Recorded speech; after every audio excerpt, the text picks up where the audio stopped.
All right, well, good evening, everybody. Thanks for joining us. We're here for Severe Weather Awareness Week.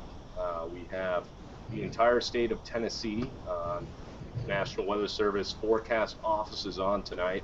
We're really just going to be talking about tornadoes, how they form, how to be prepared, statistics that we have specifically prepared for Tennessee. And we're going to take questions and provide some answers for you guys out there. Be sure to use hashtag SWAWTN. That's what we're going with today.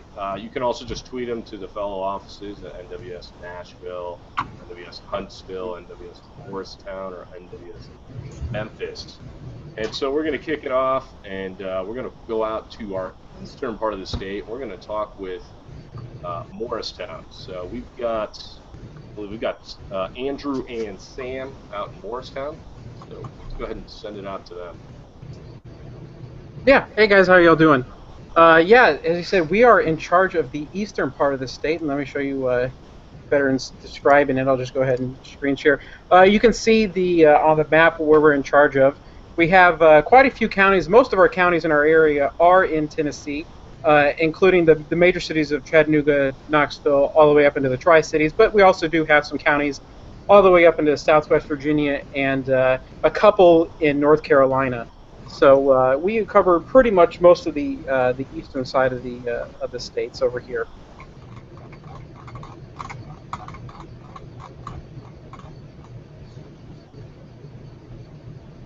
If you want to go for it. Yeah. All right. Let's go. If I can share this. There we go. And if I can advance the slide, here we go. Here's our tornado climatology. As you can see, it's pretty obvious. Like a lot of the states across the United States, our severe climatology is mostly in the spring to early summer months. You can see there's a pretty obvious when most of the tornadoes do occur. We have our peak in April, but we also do get them into March and May. But you can see we pretty much we have a chance for them all year round, and we actually kind of have like a what you could almost consider a secondary peak towards late fall, which is unfortunate because it's the most beautiful time out here. That's when the leaves are changing and everything like that. Um, so here is just we just had a couple of pictures because we'll probably be talking about a couple of different things because when we talk about tornadoes, there's a lot more to it than just actually the funnel cloud that comes in contact with the ground. So here's some pictures of what you might see in addition to it. So here's a wall cloud photo, and this doesn't necessarily mean there is a tornado, but this is kind of the precursor for a tornado. So whenever we're looking out there and worried about tornadoes, this is where tornadoes can spawn from. And I'm sure we're going to get more into stuff like that. So just giving you an idea of what you can visualize whenever we're talking about some of these things like that, and some of the pictures that happen out here. So it's hard for people out here to get good pictures of tornadoes because we have so much terrain as opposed to the getting into the central western part of the state. So we unfortunately don't get those beautiful pictures of tornadoes like you'll see out on the rolling plains and things like that. So that's just an idea of some of the things you'll get about and some of the parts of a supercell that we'll probably talk about today as we're talking about tornadoes and tornado safety and things along that. So we don't want to talk too much longer because I'm sure there's people with other things going on. So we go send it back over to you guys.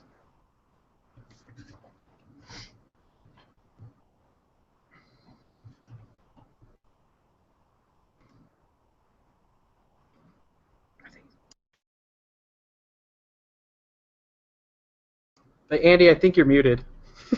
Sorry. Hey, Andy, you're Hey muted. guys, thanks for kicking it back over to me. We're back at a Memphis office. I was muted there for a second, but what we're going to do is kind of show you guys the area we cover. The whole state of Tennessee is covered by actually four offices. And we cover the west part of Tennessee from the Tennessee River over. We're going to kind of cover a little bit of the statistics for our tornadoes. We're also going to give you guys a little bit of idea for preparedness as well. So I'm going to go ahead and share my screen with you guys.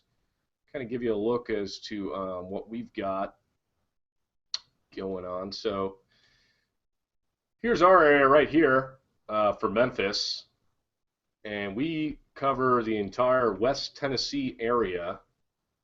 Oh, I'm sorry, I gotta share that actually.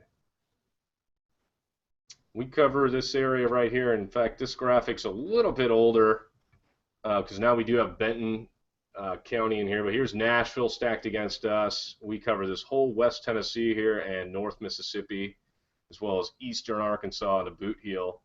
And so some of the statistics that we have, and I'll scroll through here real quick, we'll kind of give an overview of the country. You can see annual average tornado watches per year, 20-year average through 2012. Is pretty significant. All through West Tennessee, it looks like 10 to 12 per year. In the Middle Tennessee, anywhere from 7 to 9. And then as you go further east towards the elevation, the Morristown area, you get quite a few less, but still tornado watches nonetheless for the entire state of Tennessee. And you can see this big bullseye down here in Alabama and Mississippi. Some of the real quick statistics: average number of tornadoes for 2001 to 2010, 28 in Tennessee. We're surrounded just to the south and west by states with quite significantly more. And for fatalities is really what we want to talk about here. 10-year tornado fatalities per state, why you need to be prepared. You can see right here, 100 fatalities, number one in the area or in the U.S. here. And really, a lot of people know that the reason is we do have a lot of manufactured homes, and we get tornadoes at night. They're nocturnal. So when they come at night, people usually like visual evidence. Maybe they don't trust our warnings sometimes. They're just not aware, or they may be asleep and they may not have ways to get warnings. So that's really why we're out here today, just talking about it. We can kind of look at some of the statistics for us, for Memphis compared to the rest. You can see that we get quite a few EF2, EF3 tornadoes, about 24% of the time. And I want to show the one for deaths versus ratings. Our most deadly tornadoes are EF3s, which are strong tornadoes. They're not considered violent on the scale, but they're very strong, and those are the ones that tend to cause the most amount of deaths and the most numerous that we do have. And just a couple more things I want to show by month. Obviously, the spring coming up here, looking into March, April, May. You can see right, May is this color right here in like the grayish blue, and you can see it's significantly higher everywhere. So that's our big month here in West Tennessee that we tend to see them. But April's just as dangerous. And as we get into June, July, those areas, we start to see it really kind of drop off significantly. Time of day, this is another one like I was talking about with the nocturnal tornadoes. You can see 2 a.m. to 4 a.m. here, we get a lot between that time. And that's when people are sleeping, people are unaware. So we really like to stress to people about having multiple ways to receive warnings, whether that's a weather radio or on your phone, an app you may download. Those are the things that are important, so they can wake you up in the middle of the night, because those EF2, EF3 tornadoes can be deadly. And then there's also more by time of day and rating. We have quite a bit. If you see our ratings here, night PM, 6 p.m. to 6 a.m. We get quite a few EF0 to EF2s, but like we were saying, those EF3s are probably the most dangerous in our area. One other thing I want to talk about regionally, affects everybody. It's Dixie Alley here. You can see frequency of EF3 tornadoes greater than 20 miles. Quite a few in that area. And came from the University of Akron there. And so, you know, we really see that we see a lot of violent tornadoes and weak tornadoes in our area more than the national average. But no matter the time of year, 3 out of every 4 tornadoes were weak. But they still cause damage, they still cause issues. And you can see right there, the EF3 to EF5 produced 83% of all documented injuries and 85% of all deaths. So today, we really want to stress about tornadoes. Obviously, today is Severe Weather Awareness Week. We are talking about tornadoes. But the nocturnal idea behind it is really why we have a lot of deaths in the area, and we really want to make you guys aware that it's important for us to prepare and have multiple ways to get warnings. So that's all I've got on that right there. I'm going to kick it over to Nashville. Nashville, you there? Hello there, Andy. Hey. I am there. Hi, I'm the warning coordination meteorologist at the National Weather Service office in Nashville, Tennessee. My name's Chrissy Hurley, and I've been here for almost a year now. And this is my 5th National Weather Service office I've worked at, and I've had quite a bit of experience here in Dixie Alley. I started off my career in Birmingham, Alabama. I worked in Memphis, Tennessee, and Huntsville, Alabama. The only Tennessee office I haven't worked at is over in Morristown. Maybe I'll hit that one up one day. But happy to be back in the Southeast because there's sweet tea and pulled pork. But Nashville, we cover 38 counties across Middle Tennessee, including Nashville, the metro area, the state capital. So part of our main job here as Nashville is we're kind of the state liaison office. We work very closely with TEMA, which is the Tennessee Emergency Management Agency, and work with the State Operations Center. Any kind of big-time, big-scale disasters that impact the state, Nashville's involved regardless of whether it occurs in our forecast area or not. Mainly because of our location. We're out here in Old Hickory, Tennessee, right off of Old Hickory Lake. I like to say it's like the country club of the National Weather Service. You can do a little bit of fishing and then come in for your evening shift at 4 p.m. We launch weather balloons twice a day, every single day, 5 a.m. and 5 p.m. and when the time changes, 6 a.m. and 6 p.m. One thing that I do want to share, let's see if I can figure out how to do this. Maybe. Let's see. Nope, that's not correct. Let's try it again. There we go. So here is an updated map of Tennessee tornadoes by county from 1950 through 2015. We actually just updated this last week to include all the tornadoes that occurred in 2014 and 2015.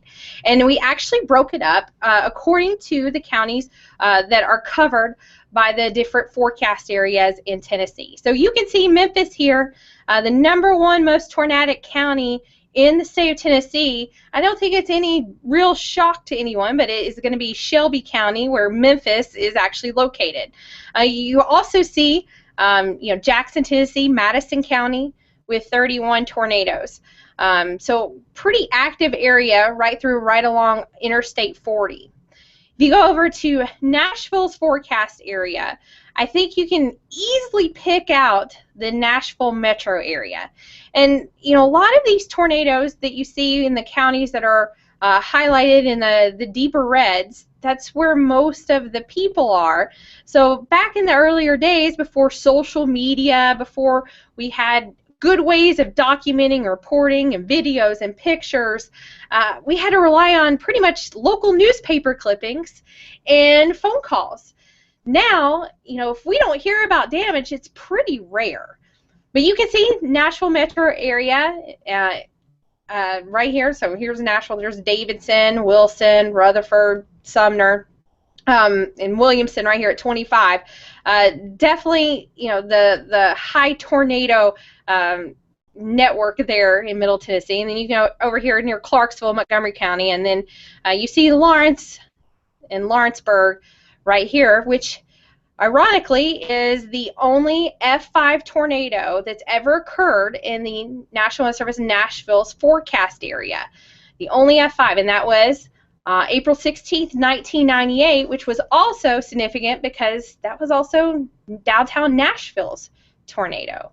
So you don't hear much about the Lawrenceburg tornado, but that's what happened on the same day. You can see Huntsville covers 3 counties in southern Middle Tennessee, Franklin, Lincoln, and Moore, and they definitely stand out as two of the 3 counties have had quite their fair share of tornadoes. Then over here in Morristown's forecast area, you can definitely picture and easily see where Chattanooga is located. And you know, as you go further north and east into Morristown's forecast area, the elevation and terrain really does impact whether they have tornadoes or not. Cumberland Plateau also impacts eastern portions of Middle Tennessee, Nashville's forecast area. In fact, Clay County, Pickett County, not as many tornadoes, mainly because of the elevation. So, you know, pretty interesting to see, you know, how counties break down with tornadoes. And like I said, these are documented tornadoes that we, you know, have heard about. We've actually have a senior forecaster that's going back, Sam Schamberger, and he is looking at old data, looking at old Google map imagery, satellite imagery, and finding tornado tracks that were not counted, and we're counting those to try to make the record right. So let's see here if I can close this out. All right. Also, here in Nashville, we're one of the lucky ones here. I'll move this. It's all backwards, though, so you can't really see it, huh? But we have the T-Spotter program. And this was something that was locally started here in Middle Tennessee, where I like to say it's the 21st century ham radio operators. They monitor Twitter, the hashtag T-Spotter, for their individual counties. And they solicit reports, get you know, real-time weather information, videos, and pictures through Twitter for us. And it's a fantastic research, and we have a great resource, and we have a great relationship with them. And it's even broken down into different counties who are the main contacts. So, you know, your particular county in Middle Tennessee, see if you can't find one of them in the T-Spotter program. Once again, hashtag T-Spotter, and that's what's going on here in the Nashville forecast area. So I'll kick it back to Andy in Memphis.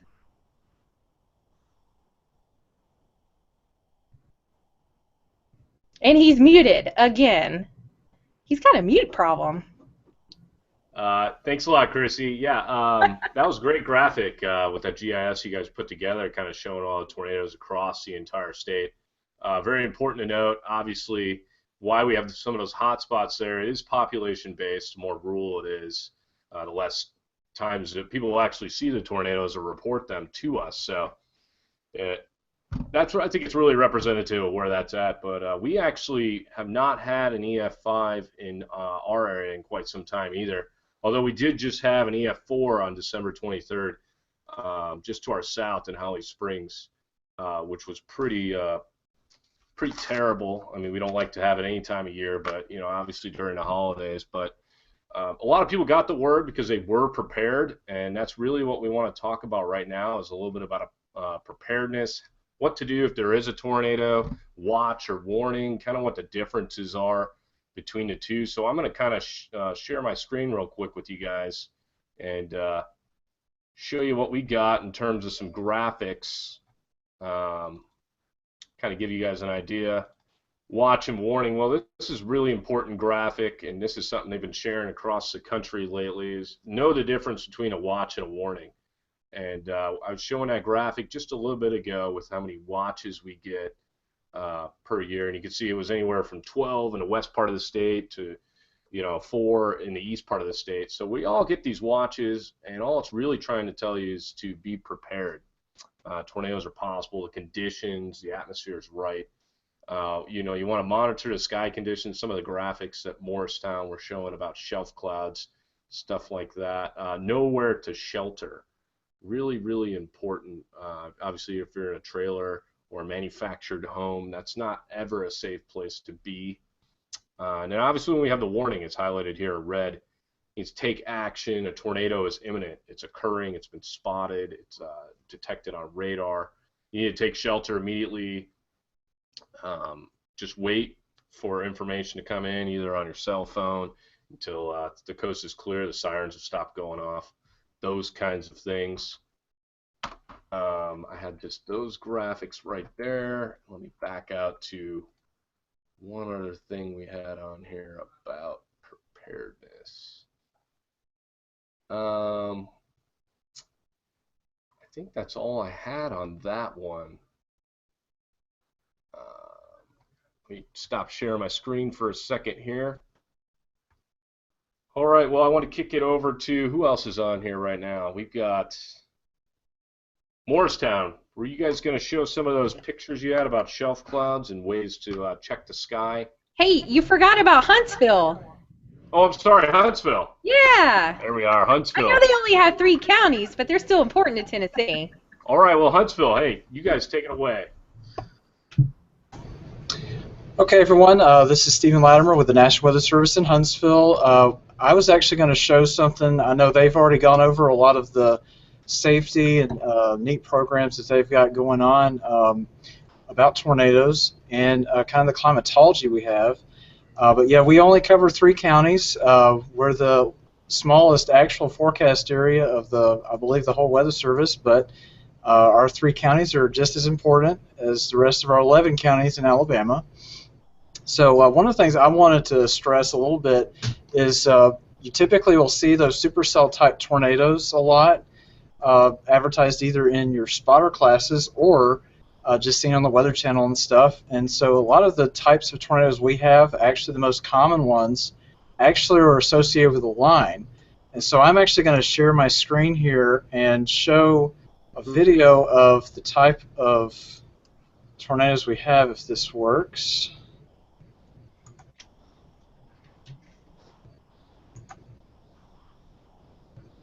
Okay. I'm actually going to show that video a couple times. I know some people don't have very good internet, but it keeps repeating. It's actually a tornado that developed over Leighton, Alabama. We actually got video of it developing and moving off very, very quickly to the northeast. These are the type of tornadoes we get, and it's actually, these type of tornadoes are the topic of research that's actually already taking place. It just started yesterday, called Vortex Southeast. I encourage everybody to check that out. It's a really the first of its kind type of research project looking at what we call QLCS, or you might think of it as a squall line type tornado. And those haven't been researched as much. And this is what the radar looked like of that day as well. And these type of tornadoes, we don't have a very good feel for when they develop sometimes, because they sometimes develop before the radar can detect them. So some things that the Vortex Southeast project are going to look at is the precursors to these lines forming and the circulation that's forming. So that's a lot of what's going on here in Huntsville. Is that project is actually going to be centered in Huntsville for the next 6 weeks or so. So you got all kinds of different research institutions like University of Oklahoma, Purdue University, and Texas Tech University, National Severe Storms Laboratory, all kinds of different entities are going to be out here participating, along with the University of Alabama in Huntsville. So check that out, and if y'all have any questions for us, feel free to let us know. And with that, I'll hand it back to Memphis. All right. Thanks a lot. Hey, that was really cool to see that video and see kind of some of the stuff with the supercells out there that we all get across all of the Southeast. That's high precipitation supercells. Anyways, we're looking for questions out there from all of our people. We know that preparedness is really important for tornadoes. We're asking people to use the hashtag safety selfie, and in fact, I'm going to kind of show you guys what we did earlier in our office.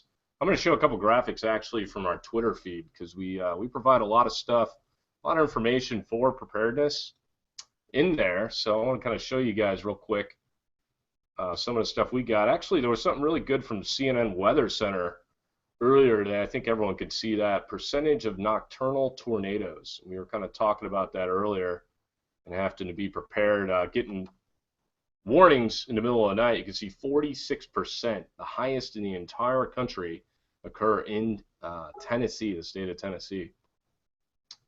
And so you can see obviously the whole Southeast here is really at risk for those nocturnal tornadoes. But today, in observance of tornado drill that we had statewide across the state, we wanted to show you guys a picture. This is our meteorologist in charge Jim Bellis and our warning coordinating meteorologist Gary Woodall here with a couple of a forecaster and an emergency manager.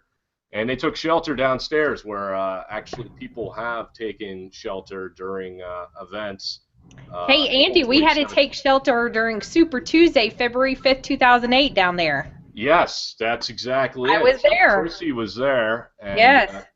So we tell you guys this kind of stuff. We want to let you guys know, hey, we're also taking it serious, and we have places to shelter here at the Agri Center where we're at in West Tennessee.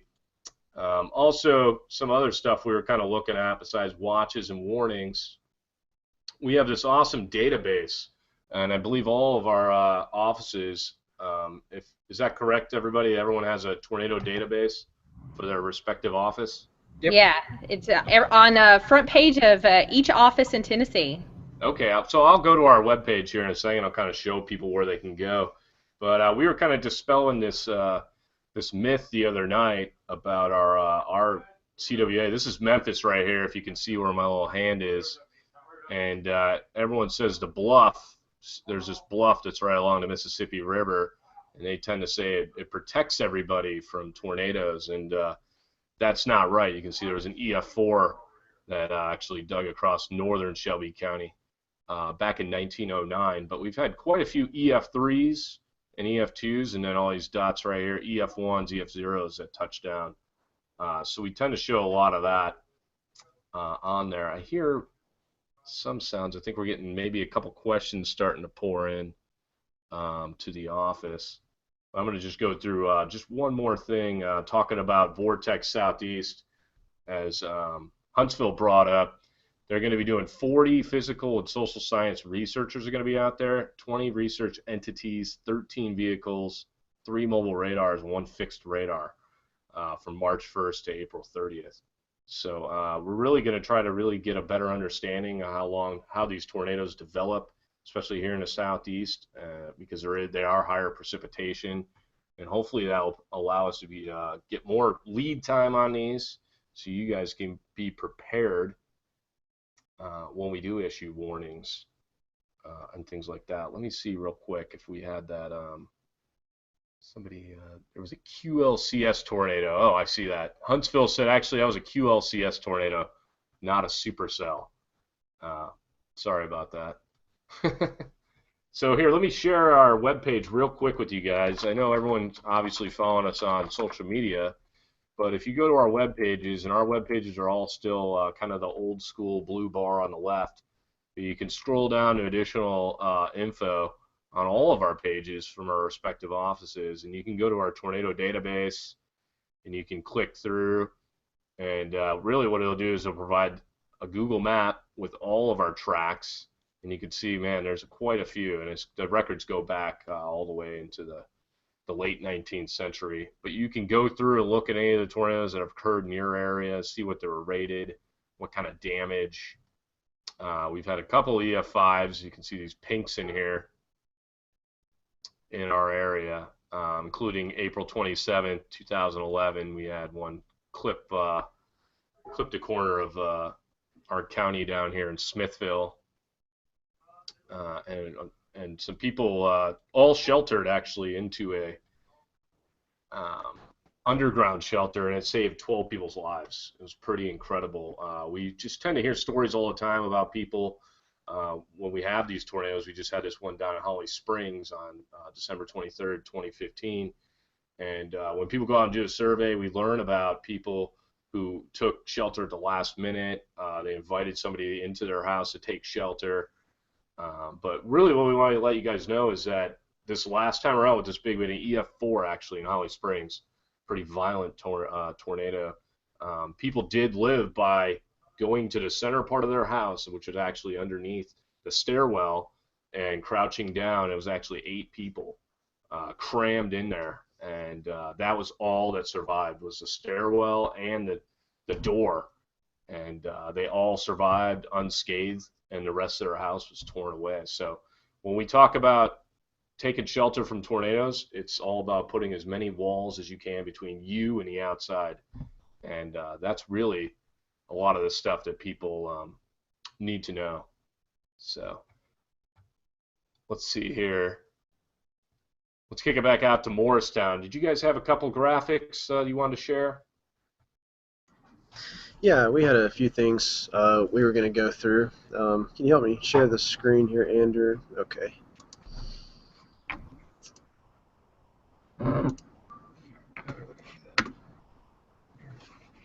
Let's see here. All right. Let me go to here. One thing I will mention, just to piggyback off of what you said, Andy, for your guys' area, you have the bluff that a lot of people think causes tornadoes maybe to weaken, or maybe they can't cross the bluff, so they're safe. We have the same issue for us here, but it's for the mountainous terrain. When we do spotter talks, we have a lot of people that always ask questions. Well, I've always heard that the mountains protect us from tornadoes, so we live at the base of the mountain, so we're safe, right? Well, that's not necessarily the case. We've had several tornadoes that have tracked across our mountainous areas, and a notable one not too long ago, the April 27, 2011 outbreak, we actually had an EF3 move up the Southern Valley and into the Great Smoky Mountains.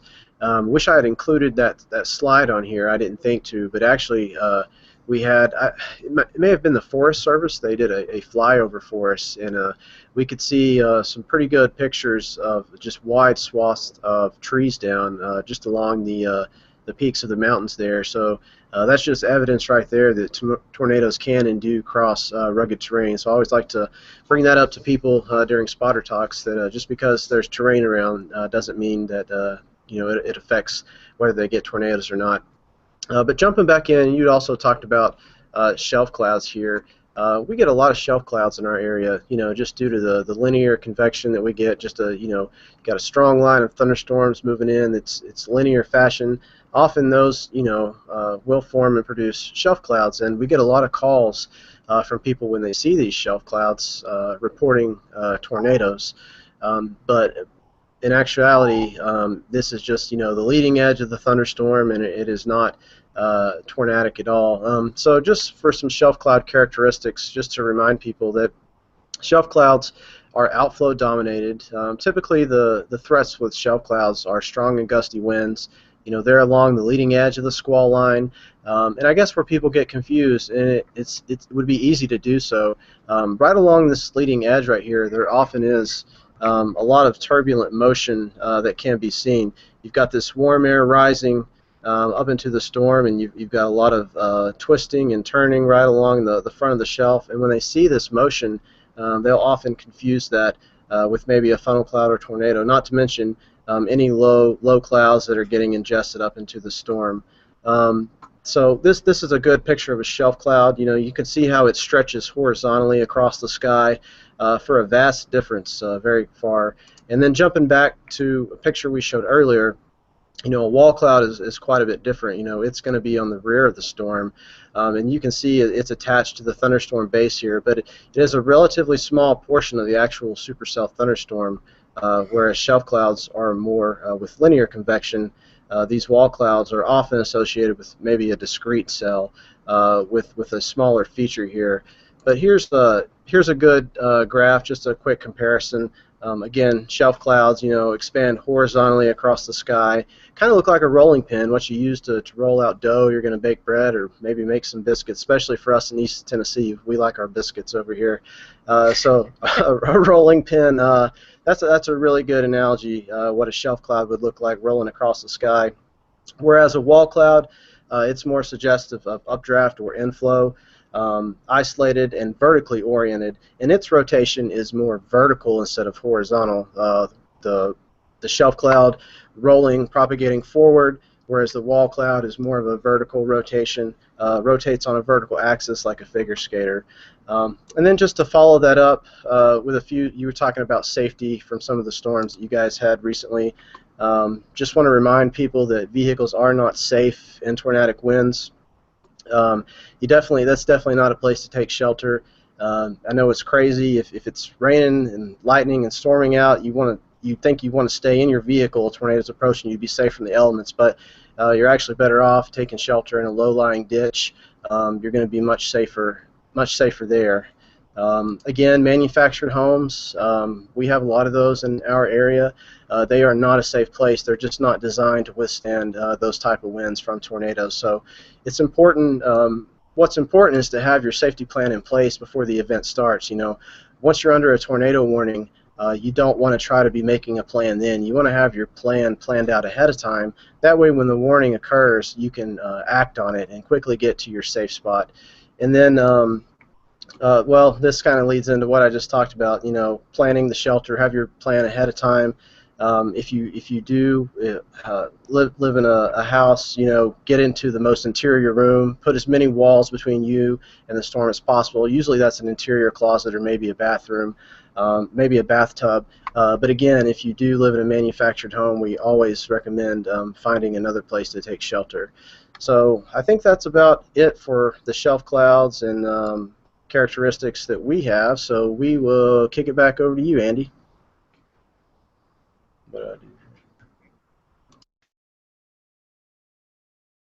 Shocker, he's muted again. And usually it's the other problem where Thanks a people lot. don't mute. I got kind of excited there. We got a question came in from Jason Roberts, and he's asking, how accurate is radar scope in comparison to the Doppler screens you guys use? I realize there's a delay when viewing loops on radar scope. That's a really good question, Jason. Radar scope, obviously it's a private app. I use it. I'm not going to lie. I think a lot of our forecast people use it. How many else uses that? You guys use radar scope on your apps? Yeah, I have it for my my personal use when I'm not at the office.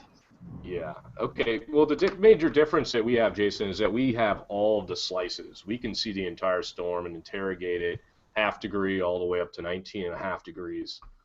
Radar scope, from everything I know in the version that I have, it only has 4 elevations. It doesn't really tell you what degree it scans at. They did add a new thing now where you can see the distance from the radar. But we have a much more robust system with our AWIPS system, where we can interrogate the storm. Obviously, the data might be a little delayed. It goes out over another line to all of our outside users like TV stations, radar scope, those kinds of entities. But I would say ours is a lot more robust. We're going to have the best interrogation for the data. But radar scope's a great app. We're not endorsing it by any means, but I use it to stay alert to what's going on. I feel it has the best resolution. Better than some of the other stuff that's out there. So very good question. Thanks a lot for your question, Jason. I was going to talk about just a couple more things. I really wanted to talk about this one slide, SPC. I know it's been out for over a year now, but I really want to talk about their graphic. There tends to be a lot of confusion with this graphic because they've added a new area, actually 2 new categories, enhanced and marginal. And I think this graphic is really good for people who are staying up on the weather, who just general public, just anybody to kind of look and see what to expect when you see the Storm Prediction Center putting us in these kinds of risks. And you can see usually when you get to about enhanced and moderate, that's when we're expecting some pretty strong storms coming out. You could have some during a slight risk, but enhanced, moderate, high, we haven't seen one of those in a while. Typically, that's when you're going to have a big outbreak of storms, and you need to get your kits, your emergency kits, prepared, have food, stored for over 72 hours. There's just so many places to go for information. But I'm seeing a question in our Twitter feed here. What is the longest track tornado ever in Tennessee? Does anybody out there know? Any one of the offices? Andy, we don't know. Me and Andrew saw that tweet come in just a few minutes ago, and we were kind of talking amongst ourselves, but we really aren't sure. I would imagine it would be fairly long, but in actuality, we have no idea what the answer is. And it's kind of because our tornado quote unquote database goes back to the 50s, but then again, if a tornado happened in the middle of nowhere, it was 50 miles long, did it really happen if it wasn't in the newspaper? You know what I mean? It's kind of like, that's hard to answer. And then, especially if you look at the really, really devastating, hundreds of people die in tornadoes back in the first half of the 20th century, sometimes those will get attributed to, oh, this tornado went over the length of, 2 states, but because the tornado track was that long, or the damage track, I should say, was that long. But it's sometimes hard to tell because, tornadoes can sometimes go through cycles, and it will cycle out and be like, as one tornado of the same from the same storm dies off, a new one will take its place. So technically, in today's day and age of radar and our technology, we're able to say that these are 2 separate tornadoes. But back in the early 1900s, we would easily say that, oh, that's just one long tornado. So it's really kind of muddled. But I mean, but I would imagine that it's easily tens of 20s plus miles long, easily has occurred for sure. But as far as getting an accurate estimation, that's going to be really difficult to pin down. But it'll be long, that's for sure. I want to say that one of the longest tornado tracks was from Super Tuesday, February 5th, 2008. I know the tornado started off in North Mississippi, and then this is the one that hit the Oxford, Mississippi area and tracked northeast and then hit Savannah, Tennessee, Hardin County. And then also, it wasn't on the ground continuously, but the one that started off in Memphis, Tennessee, hit Jackson, Tennessee, Union University. That is also the same one that tracked through Nashville metro area, probably would have gone right over the National Weather Service office in Nashville, but it lifted right there and then touched back down about 3 to 5 miles northeast of here and caused quite a bit more damage. It stayed on the ground for several miles, almost to the Kentucky-Tennessee state line. So that supercell was hopping around. I mean, that's almost 150 miles. So I would say that tornado probably was one of the more long-track tornadoes that we've seen. And then I guess some of them, April 27th, 2011, that went into Morristown's area, that started off in Alabama. Those, the EF5 that I guess started off when, I guess maybe Stephen Latimer knows a little bit more about this, Phil Campbell, Hackleburg area, and then went up into Limestone, Madison counties, and then on up into southern Middle Tennessee, and then north of Chattanooga. You know how many miles that was, Stephen? Actually, I'd already looked it up. I was going to actually share my screen here and show you the track of that one. There it is. That is actually the track of the Phil Campbell EF5. That was for 107 miles. And that was from start to finish, from basically all the way down in, I believe that's Hamilton County, and then went all the way northeast, varying strength. It was an EF5 over portions of it, and then it ended in Franklin County, Tennessee. So in terms of long track, that's one of the, I believe, the longest I have ever seen, and even in my career. But yeah, that one did impact portions of Tennessee at the end of this track. Right. That's why I think the one, if you're just talking about, Tennessee, as a whole, the state, it's going to be Super Tuesdays, February 5th, 2008. That's probably one of the longest ones on record for the state. Well, I'm going to go ahead and look at my tornado database here that I brought up earlier. And while you do that, I'm going to share my screen real quick. I got some questions about Chrissy's candy. You got what? I got a question about Chrissy's candy. Oh, about how you do? they were eating it last night. Let me go back then. Yeah. All right. Check it out. So I guess I heard that they raided my candy dish last night, and it was literally down to just a few pieces. But I have filled it back up, and this is how picky meteorologists are. They need the chocolate separated from the non-chocolate because the non-chocolate started tasting like chocolate. So I guess if, they're here 24/7, and if, they forget their dinner, they always have the WCM's candy dish. We're picky and grumpy when we're pulling a graveyard shift. Don't blame us. That's right. You get hangry, right?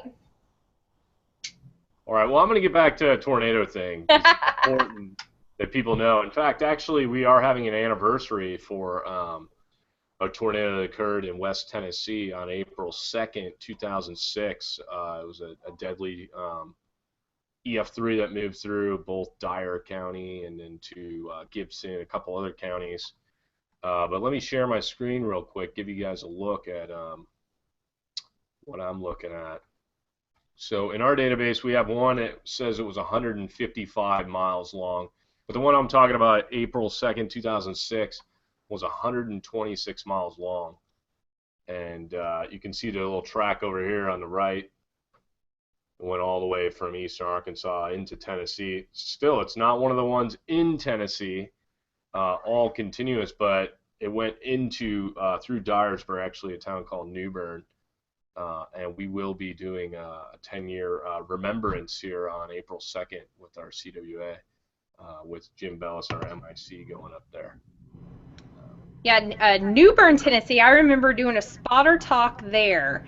Little old New Bern had maybe a population of maybe 2,400 folks, and I did a talk there in 2008, and I had 162 people show up to that rescue squad, and it was probably one of my biggest spotter talk crowds I've ever had.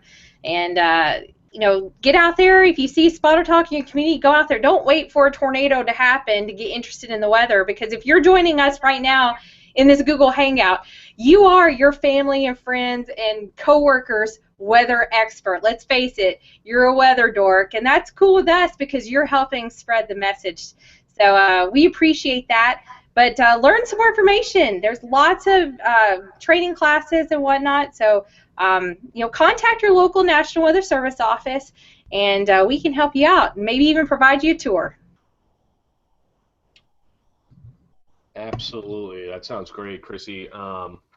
That's one of the things that we encourage people to do. We had a question actually on our Twitter question and answer yesterday about what we can do to make the public more aware about severe weather awareness. And Chrissy nailed it by saying once we have severe weather, I think that's the best way to motivate people, or that is the way that people get motivated the most. It's not the best way. We like to get people prepared year-round, and so that's when we run these severe weather awareness weeks. This is the best time of year. Really get your kits built, 72 hours worth of food, water, supplies. Download a new app that can provide you with warnings. Get a weather radio. Get ways that you can receive our warnings through more than one entity or more than one medium. Because obviously the sirens you're not gonna hear them inside a well-insulated building or even your house. The TV, the power is going to go out. You may not be able to get it from your favorite newscast. Cell phone towers sometimes get taken out. You got to have other ways. And obviously the weather radio is the best backup. Is a battery, and it comes through the radio towers that they're strapped down pretty well in comparison maybe to cell towers or other infrastructure out there. But that's what we're really trying to hit on with you guys tonight. Right now is the best time to go out to a Skywarn spotter talk. We all have our schedules listed on our websites. We run them all the way through usually April, late March into early April. And now is the time to really get trained and invite your family members out to kind of learn about how tornadoes form and severe weather, so you can warn fellow people in your community and arm yourself with the things you need to know to stay safe during severe weather. Hey, Andy, it looks like I just got a question here. All right. And it says, what distinguishes a tornado warning from a tornado emergency? And that is a fantastic question. Tornado warning, means that, the National Weather Service issues those when we feel like there is a threat to the public safety or to property. When we issue a tornado emergency, we are 99.9% confident that destruction is going to occur. We have that confirmation, we have that confidence, and it is about to move into a community. And it's our way of saying, hey, this isn't just one of those tornado warnings that you just blow off, that you don't listen to. Oh, the sirens always go off. Oh, the National Weather Service always issues tornado warnings. When we issue tornado emergencies, it means take action now. We issue very, very few of these as an agency as a whole. In fact, in my 14-year career, I've never issued a tornado emergency. They started off May 3rd, 1999 with the Moore, Oklahoma, the first Moore, Oklahoma tornado way back in the day. The National Weather Service office in Norman is the one that, at the spur of the moment, decided they needed to do something more for people to take that warning seriously, more serious than what they normally do. And that's when the tornado emergency product was created. I know that the Nashville tornado of 1998, if that product had been around, we would have issued a tornado emergency for Nashville, Tennessee on that day. So when we issue those, that it is a very, very serious situation. There is going to be damage, there is going to be destruction, and there's the potential for loss of life. So when you hear a tornado emergency, whether you hear on your NOAA weather radio, you hear it on local radio or TV, it means take action now, take it serious. You need to take all tornado warnings serious, but tornado emergency, it should tell you that, hey, National Weather Service has facts that this is occurring, and it's that something bad is going to happen. So great question on that.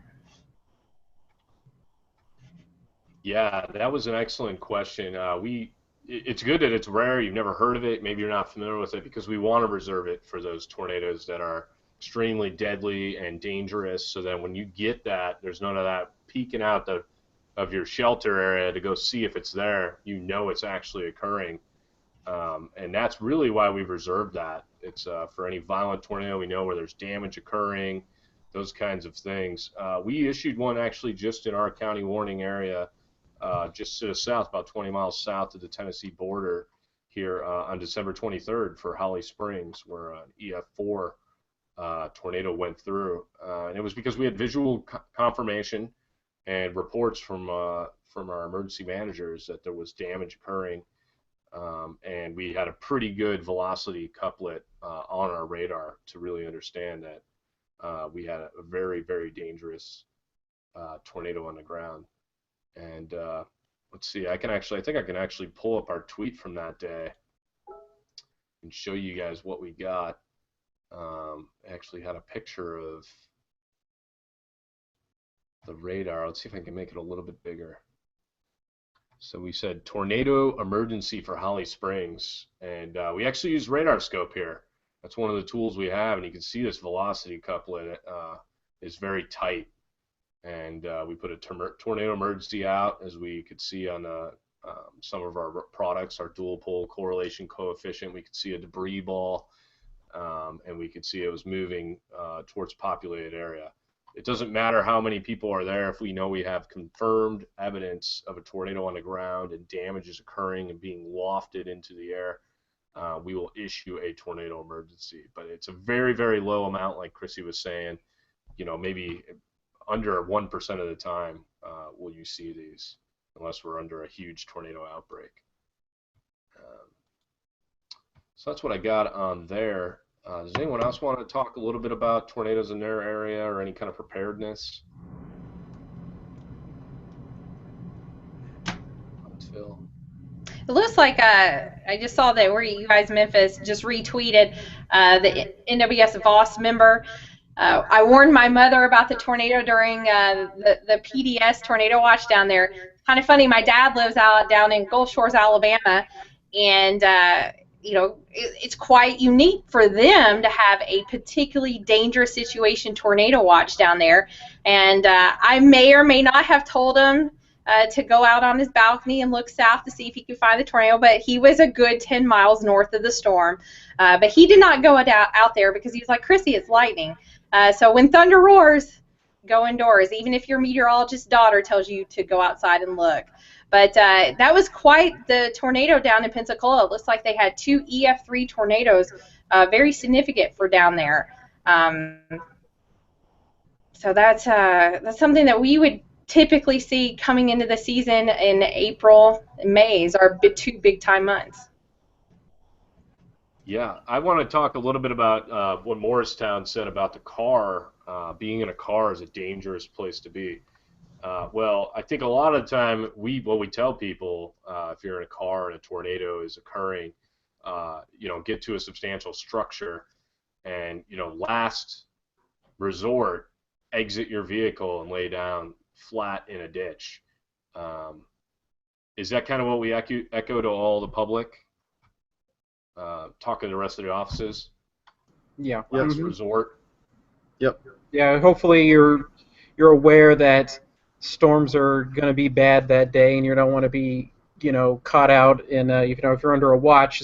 It's a good idea to look at the radar before you have to head out anywhere. With how many apps you have, it's you don't want to be caught as the ugly looking storm heads towards you, whether or not you think it has anything bad in it, because even if it doesn't have a tornado, it could have hail in it, and I'm sure nobody here wants to have a hailstones fall on their car. That's not fun either way. Yeah. So, I mean, it sounds crazy, but you're right.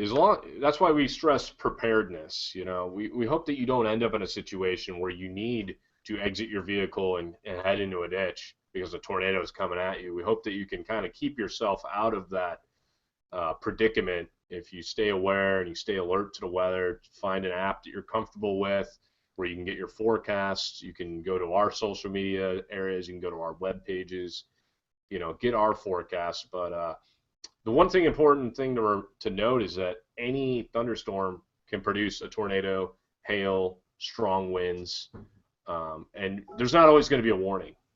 I mean, we're not that good. We wish we could be that good, but we really ask people to be prepared, and that's kind of what our Weather Ready Nation campaign is about, arming you guys with the tools and the knowledge to be prepared when severe weather hits. And that's really what we want to stress this week with tornadoes and just severe weather awareness in general. Well, just before we wrap up here, Andy, it does look like another question just came in last minute, and I'll jump on that one just quickly.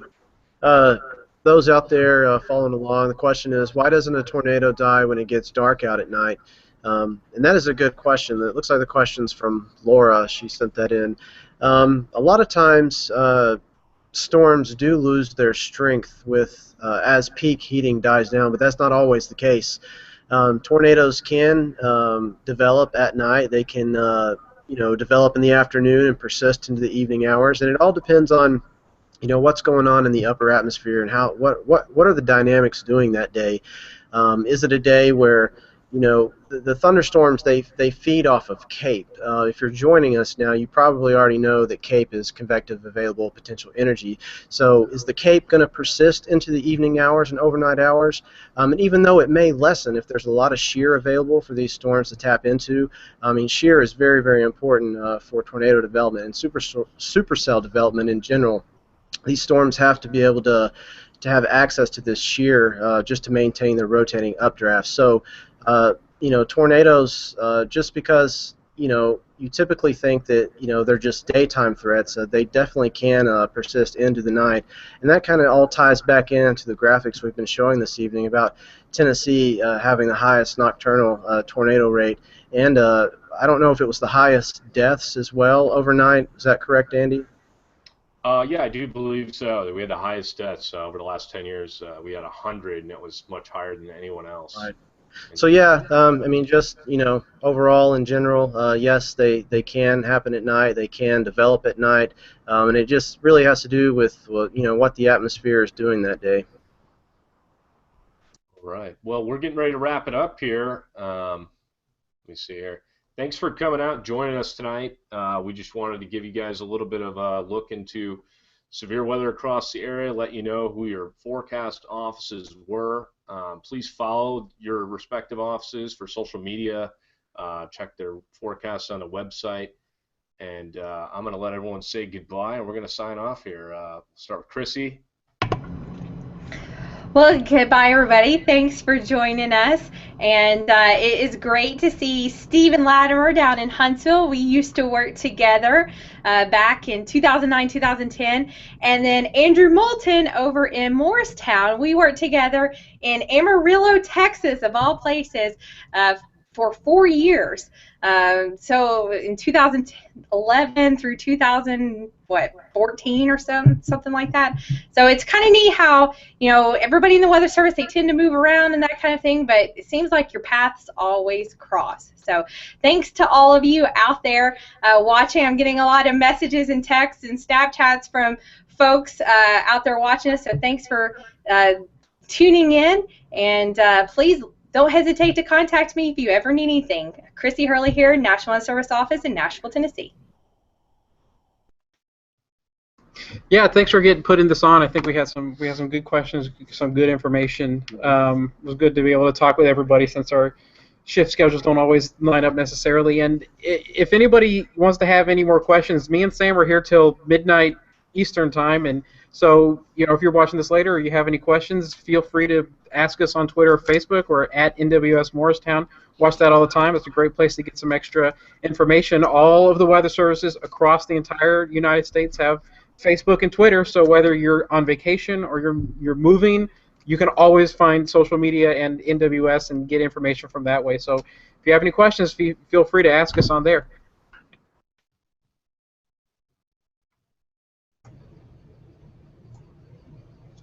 Yes, and this is Stephen from Huntsville. I would echo everything everybody said about checking out the Facebook and Twitter pages of each of our offices. Ours is NWS Huntsville for the Twitter, and also checking out National Weather Service Huntsville, Alabama on Facebook.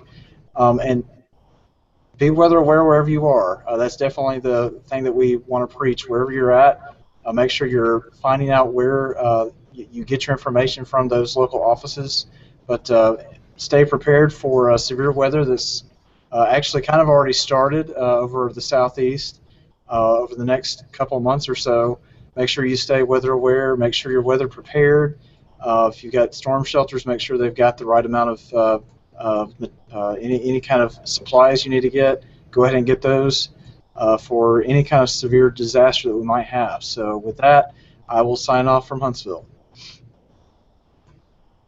All right, everybody. Hey, thanks for joining us tonight. We hope you learned a few things about tornadoes and preparedness. And thanks for coming out and joining us. My name's Andy Cupie, and on behalf of all of our offices, thanks for joining us tonight. And please keep yourself prepared as the spring, as we move into our most active part of severe weather across the southeast.